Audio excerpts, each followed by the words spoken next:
Series अच्छी लग रही होगी और आपको ये समझ में आ गया होगा कि ऑप्शंस जो हैं वो शेयर्स के जैसे नहीं होते हैं। ठीक है। शेयर्स जब आप खरीदते हैं तो आप एक कंपनी के पार्टनर बन जाते हैं, यानी कि वो एसेट्स हैं। लेकिन जो ऑप्शंस हैं वो एसेट्स नहीं हैं। ऑप्शंस जस्ट एक कॉन्ट्रैक्ट है और जो उसका वैल्यू होता है वो राइट का वैल्यू होता है। और हमने ये भी देखा था कि कॉल ऑप्शन क्या होता है, पुट ऑप्शन क्या होता है, उसका मतलब क्या होता है। अगर किसी ने नहीं देखा तो पिछला वाला लेक्चर देख लें, उनको क्लियर हो जाएगा। अब आप सब लोग जानते हैं कि हम स्टॉक मार्केट में जो काम करते हैं, ठीक है, वो फन के लिए तो करते नहीं हैं। ऑब्वियस सी बात है, हम सब लोग पैसे कमाने के लिए करते हैं। ठीक है, तो पैसे आते कैसे हैं? ठीक है, तो पैसे आने का जो बेसिक कॉन्सेप्ट होता है, ठीक है, वो वही कॉन्सेप्ट है जो हम बचपन से यूज़ करते हुए आ रहे हैं। ठीक है, यानी कि बाय लो, ठीक है, सेल हाई। अब आप बोलेंगे इसमें तो कोई डिफरेंस ही नहीं है। वही तो मैंने आपको बोला कि कोई डिफरेंस नहीं है। आपको कम में बाय करना होता है और ज़्यादा में सेल करना होता है। फॉर एग्जांपल 20 रुपये में बाय करोगे और 30 रुपये में सेल करोगे तो आपका जो प्रॉफिट होगा दैट वुड बी 10 रुपीज़। लेकिन स्टॉक मार्केट में एक चीज़ ज़बरदस्त है। क्या चीज़ ज़बरदस्त है? इस चीज़ समझो। यहाँ पर हम जो रियल मार्केट होता है, यानी जब हम किसी भी रियल मार्केट में जाते हैं तो पहले सेल नहीं कर सकते। पहले हमें बाय करना पड़ता है, बाद में हम सेल करते हैं। तो जो ट्रांजेक्शन कैसा होता है कि हम किसी से कोई चीज़ बाय करते हैं और फिर उसको फर्दर किसी और को सेल करते हैं। ये सेकंड ट्रांजेक्शन होता है। लेकिन स्टॉक मार्केट में ऐसा नहीं होता। यहाँ पर हम लोग पहले बाय भी कर सकते हैं, पहले सेल भी कर सकते हैं। यानी कि दो टाइप की ट्रेड हो सकती है। किसी को अगर ऐसा लगता है कि जो मार्केट है ये ऊपर जाएगा, ठीक है, तो वो नीचे में बाय करेगा और ऊपर में सेल करेगा। ठीक है, या और इस पोजीशन को बोलते हैं हम लोग, इस टाइप की पोजीशन को, कि उसने पोजीशन को लॉन्ग कर लिया है। ठीक है, कि या फिर उसका व्यू जो है वो बुलिश है। ओके, दूसरा ये भी हो सकता है कि मार्केट जो है, हमें लगता है कि मार्केट नीचे आएगा। अगर मार्केट नीचे आएगा, ठीक है, और आप इस चीज़ में श्योर हो तो आप पहले सेल कर दो और बाद में बाय कर लो। ठीक है, तब भी बात बराबर है। इसको बोलते हैं हम लोग शॉर्ट सेल। ठीक है, तो आपने सुना होगा लॉन्ग एंड शॉर्ट। तो ये जो लॉन्ग एंड शॉर्ट वर्ड है वो कहाँ से आता है कि आपने पहले क्या किया है। जैसे कई बार आपने कोई न्यूज़ चैनल देखा हो, ठीक है, तो आपने देखा होगा कि people are in long position. ठीक है, इसका मतलब ये है कि लोगों को लगता है कि मार्केट ऊपर जाएगा तो उन्होंने कम में बाय कर रखा है और ज़्यादा में सेल करने की वो कोशिश कर रहे हैं। ठीक है, कभी आपने सुना होगा कि मार्केट में शॉर्ट पोजीशन बिल्डअप हो गई है।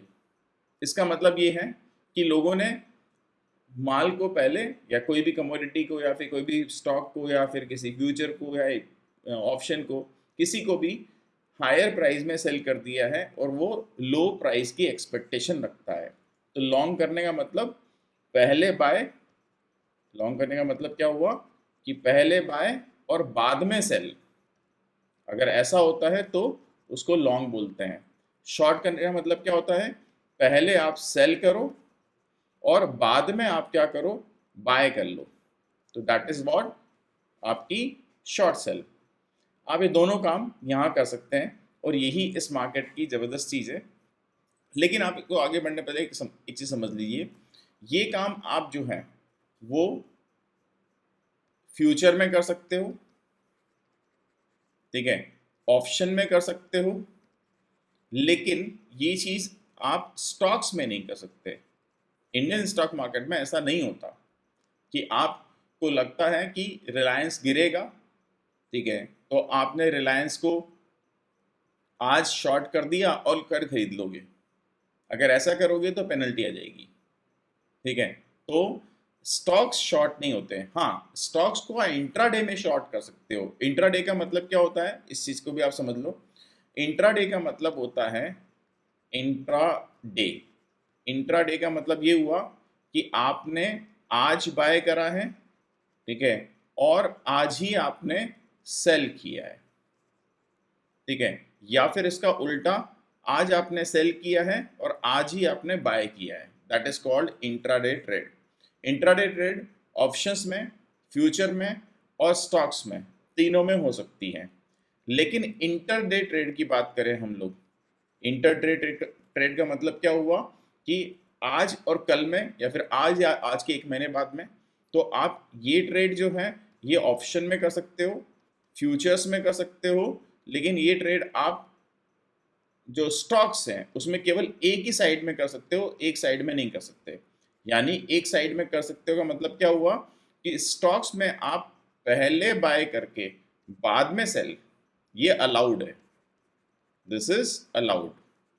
लेकिन आप ये चाहो कि भाई मैं तो पहले सेल करूंगा इंटरडे में और बाद में मैं बाय करूंगा, ठीक है, कि पहले मैं तो सेल करने वाला हूं, बाद में मैं बाय करने वाला हूं, तो this is not allowed in stocks, तो ये स्टॉक्स में अलाउड नहीं है।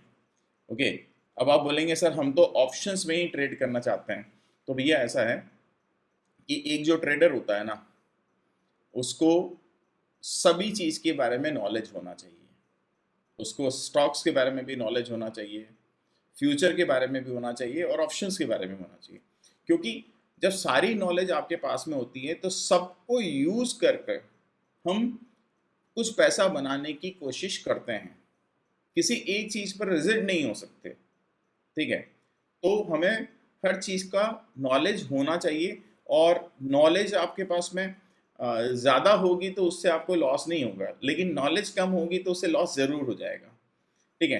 तो आई होप आपको ये बात क्लियर हो गई होगी कि भाई long trade and short trade क्या होती है। ओके, अब हम बात करेंगे नेक्स्ट टॉपिक के ऊपर, and that topic is option terminology. Option terminology. अब आप बोलेंगे ये ऑप्शन टर्मिनोलॉजी क्या चीज़ है, भाई वही सिखाने जा रहा हूँ, ठीक है। ऑप्शन टर्मिनोलॉजी क्या है कि बेसिकली कोई भी आप ऑप्शन देखते हैं तो आपको समझ में आना चाहिए कि इस ऑप्शन की कोडिंग कैसे की हुई है, इसमें जो लिखा हुआ है उसका मतलब क्या है, ठीक है। तो सबसे पहली चीज होती है अंडरलाइन एसेट। Underline asset. अब ये अंडरलाइन एसेट क्या है, इस चीज को समझिए। मान लेते हैं कि आप किसी स्टॉक को ट्रेड करना चाहते हैं, ठीक है। लेट्स सपोज आप HDFC बैंक को ट्रेड करना चाहते हैं, ठीक है, या फिर आप रिलायंस को ट्रेड करना चाहते हैं। तो ये क्या हो गया आपके पास में, this is called underline asset. अगर आप निफ्टी को ट्रेड करना चाहते हैं तो Nifty is also underline asset, ठीक है। या आप बैंक निफ्टी को ट्रेड करना चाहते हैं, तो बेसिकली जिस भी इंस्ट्रूमेंट को आप ट्रेड करना चाहते हैं उस इंस्ट्रूमेंट को बोलते हैं हम लोग अंडरलाइन एसेट। तो ऑप्शन टर्मिनोलॉजी में सबसे पहली चीज हुई आपकी अंडरलाइन एसेट। तो अंडरलाइन एसेट मतलब आप किसको ट्रेड करना चाहते हो, सिंपल शब्दों में। अब क्योंकि आप यहाँ जो ट्रेड लेना चाहते हो ये ऑप्शंस में ट्रेड लेना चाहते हो, ठीक है, तो फिर उस केस में उस एसेट की भी, एसेट तो ये है नहीं, ठीक है, तो फिर इस कॉन्ट्रैक्ट का कुछ एक्सपायरेशन डेट भी होगा, ठीक है। एक्सपायरेशन डेट का मतलब क्या हुआ, आप इस चीज को समझो। तो जैसे मैंने आपको पहले बताया था कि आप एक फार्म लैंड खरीदने गए, ठीक है, और आपने फार्म लैंड को खरीदने के लिए ले सपोज 5 करोड़ पे आपकी डील फिक्स हुई और आपने एडवांस पे कर दिया कितना, 10 लाख रुपीस, या आपने एडवांस दे दिया, ठीक है। बाकी का पैसा आपको कब देना है, आपको बाकी पैसा पे करना है विद इन 6 मंथ। जब आप बाकी पैसा पे कर दोगे तो उस फार्म पर आपका पोजीशन हो जाएगा, यानी आप उसके ऊपर रह सकते हो, खेती कर सकते हो, कुछ भी कर सकते हो। जब आप पूरा पैसा पे कर दोगे तो आपके बीच में जो कॉन्ट्रैक्ट हुआ, यानी यहाँ पर बायर एंड सेलर के बीच में जो कॉन्ट्रैक्ट हुआ है, इस कॉन्ट्रैक्ट की जो एक्सपायरी है वो है विद इन 6 मंथ, यानी 6 मंथ के बाद में ये कॉन्ट्रैक्ट एक्सपायर हो जाएगा। इसका मतलब ये है कि अगर आपने 1 जनवरी को कॉन्ट्रैक्ट किया है, ठीक है, तो 6 महीने बाद में यानी कि 30 जून को ये कॉन्ट्रैक्ट खत्म हो जाएगा। यानी आप अगर 1 जुलाई को उस फार्मर के पास पहुंचोगे कि ले भाई तेरा 4.9 करोड़ रुपीस, ठीक है, और ये फार्म अब मेरा हुआ, तो बोलेगा नहीं। आप कॉन्ट्रैक्ट को भाई साहब ध्यान से पढ़ो। कॉन्ट्रैक्ट में 6 महीने की मियाद थी, यानी that contract was for 6 month, ठीक है, और अब वो खत्म हो गई तो 10 लाख रुपीज मेरा हुआ। अब आपको अगर इस फार्म लैंड को खरीदना है तो अब इसकी प्राइस 6 करोड़ हो गई है, ठीक है, खरीदना चाहते हो तो 6 करोड़ पे करो। तो ये कॉन्ट्रैक्ट 30 जून को एक्सपायर हो गया। ऐसे ही ऑप्शंस में और फ्यूचर में दोनों में एक एक्सपायरी डेट होती है, ठीक है, जिसको हम लोग एक्सपायरेशन डे बोलते हैं। उस दिन उस कॉन्ट्रैक्ट की वैलिडिटी खत्म हो जानी है, यानी बायर और सेलर के बीच में जो एक एग्रीमेंट हुआ है वो एग्रीमेंट का लास्ट डे है, ठीक है, that is called the expiration date, ठीक है। चलिए, अभी दो चीज आपको समझ में आ गई है, अब इसको हम लोग रियल मार्केट से समझते हैं। ये मैंने अपना ज़ेरोधा अकाउंट खोला है, ठीक है, इसमें आपको मैं इसके बारे में बताता हूँ। मान लेते हैं कि आप बैंक निफ्टी ट्रेड करना चाहते हो, ठीक है, तो आपने यहाँ टाइप करना है बैंक निफ्टी, जो सर्च बार है।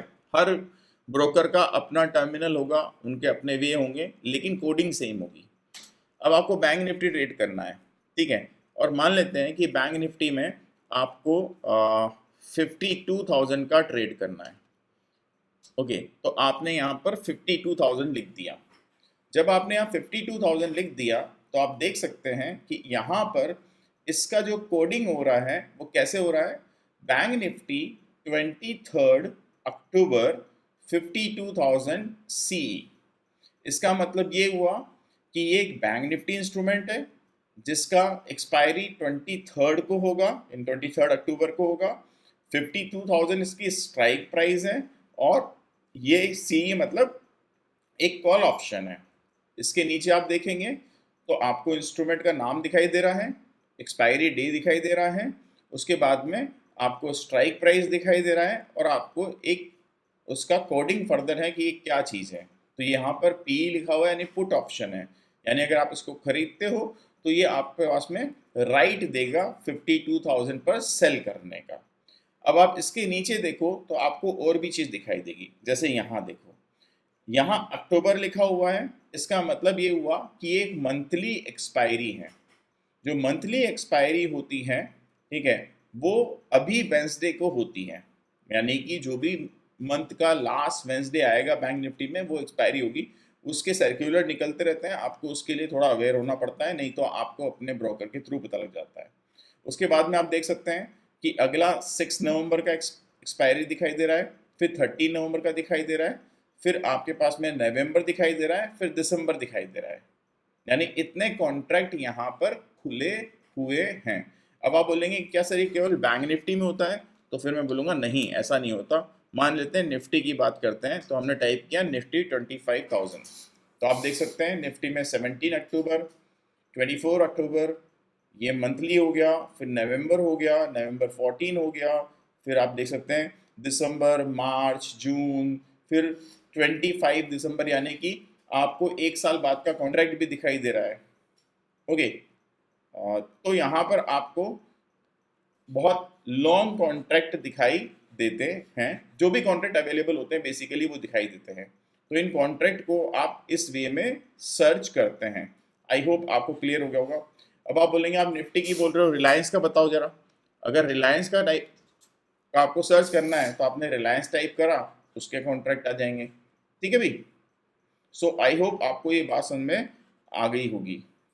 एक बार मैं इस चीज़ को यहाँ लिख भी देता हूँ। तो बेसिकली कोडिंग क्या है, ठीक है, इंस्ट्रूमेंट को सर्च करने की। सबसे पहले आता है इंस्ट्रूमेंट, ठीक है, फिर उसके बाद में आता है expiry date, expiry date, expiry date के बाद में आएगा आपके पास में कि आप कॉल ट्रेड कर रहे हो या फिर आप पुट को ट्रेड कर रहे हो। फिर आएगा उसके बाद में स्ट्राइक प्राइस। ठीक है, तो इस टाइप से कोडिंग होती है। जैसे फॉर एग्जांपल हम बात करते हैं कि आप मान लेते हैं कि रिलायंस का कोई ऑप्शन ट्रेड करना चाह रहे हो, तो रिलायंस तो हो गया आपके पास में कम कमोडिटी का स्टॉक। ठीक है, जिसको आप ट्रेड करना चाह रहे हो, ये एसेट है। ठीक है, ऑल्दो ऑप्शन एसेट नहीं होते हैं। ठीक है, एक्सपायरी डेट हो गई, लेट्स सपोज आप अक्टूबर को ट्रेड कर रहे हो, तो अक्टूबर आपकी एक्सपायरी हो गई, यानी थर्सडे को एक्सपायर करेगा। ठीक है, अब आप मान लेते हैं आप कॉल ट्रेड कर रहे हो, तो सी आ गया और स्ट्राइक प्राइस 3000 हो गई। मान लेते हैं आप निफ्टी ट्रेड कर रहे हो, तो आपने टाइप किया इंस्ट्रूमेंट निफ्टी, उसकी एक्सपायरी डेट मान लेते हैं आपने चूज़ करी है वीकली कोई चूज़ कर रहे हो, लेट्स सपोज आपने 3 नवंबर चूज़ कर लिया। मान लेते हैं आप पुट को ट्रेड करना चाह रहे हो, तो आपने पीई लिखा है। ठीक है, और यहाँ पर टाइप कर दिया आपने जो भी आपका स्ट्राइक प्राइस आपको ट्रेड करना है। इसी टाइप से आप बैंक निफ्टी ट्रेड करना चाह रहे हो, तो आपने बैंक निफ्टी लिखा। ठीक है, फिर आपने एक्सपायरी लिखा, मान लेते 13 नवंबर है। कॉल ऑप्शन ट्रेड करना चाहते हो, किसका ट्रेड करना चाहते हो, 52,000 की स्ट्राइक प्राइस का। अब आप लोगों में से कुछ को डाउट हो सकता है कि सर ये स्ट्राइक प्राइस क्या चीज़ होती है। ठीक है, क्या मतलब होता है स्ट्राइक प्राइस का। तो इस चीज़ को समझने की कोशिश करते हैं कि स्ट्राइक प्राइस का मतलब क्या होता है। मान लेते हैं कि कोई स्टॉक है जो कि 100 रुपीज़ पर ट्रेड कर रहा है, यानी कि इसकी जो करेंट मार्केट प्राइस है स्टॉक की वो 100 रुपीज़ है। तो जब इसी चीज़ को आप ऑप्शन में देखोगे, तो आपको सेम स्टॉक जो है वो आपको 100 का भी मिलेगा, मतलब स्ट्राइक प्राइस उसकी 100 भी होगी, 95 भी होगी, 90 भी होगी, 85 भी होगी, 80 भी होगी एंड सो ऑन। ऊपर जाओगे तो 105, 110, 115 एंड सो ऑन। इनके बीच में गैप कितना होगा ये बेसिकली एनएसई डिसाइड करता है, बीएसई डिसाइड करता है। ठीक है, तो एनएसई बीएसई इस गैप को डिसाइड करते हैं। फिर आप बोलेंगे सर ये कितनी स्ट्राइक होती है, तो सबसे पहले हमने जैसे आपको समझाया कि स्ट्राइक का मतलब क्या हुआ कि स्टॉक ट्रेड कर रहा है 100 पर, तो ये भी स्ट्राइक प्राइस है, ये भी स्ट्राइक प्राइस है, ये भी स्ट्राइक प्राइस है। इनफैक्ट इन सब को हम लोग स्ट्राइक प्राइस बोलते हैं कि they are the strike prices. इन सब स्ट्राइक प्राइजेस के कॉल भी ओपन होते हैं और इनके पुट भी ओपन होते हैं, दोनों चीज़ इनकी ओपन होती हैं। ओके, और इनके बीच में गैप कितना होगा ये आप डिसाइड नहीं करते हो, इस कॉन्ट्रैक्ट को एनएसई बीएसई ओपन करते हैं। प्लस ये स्ट्राइक्स कितनी खुली हुई होंगी कि भाई 5 स्ट्राइक खुली होंगी, 10 खुली होंगी या 50 खुली होंगी, अगेन इस चीज़ को एनएसई बीएसई गवर्न करते हैं। और ये इस बात पर डिपेंड करता है कि जो भी इंस्ट्रूमेंट है उसकी वॉलेटिलिटी कितनी है। अगर ज़्यादा वॉलेटाइल इंस्ट्रूमेंट होगा तो ज़्यादा आपको स्ट्राइक प्राइस खुली हुई दिखाई देगी, और कम वॉलेटाइल होगा तो आपको कम स्ट्राइक खुली हुई दिखाई देगी। ठीक है, तो स्ट्राइक प्राइस क्या है कि आपको एनएसई बीएसई ने एक बहुत ज़्यादा रेंज के 10 और 20 कॉन्ट्रैक्ट प्रोवाइड कर दिए हैं कॉल और पुट के। स्टॉक 100 पे चल रहा है और आपको 100 के अबव और 100 के बिलो दोनों ही चीज़ें प्रोवाइड कर दी हैं, तो इसको बोलते हैं हम लोग स्ट्राइक प्राइस।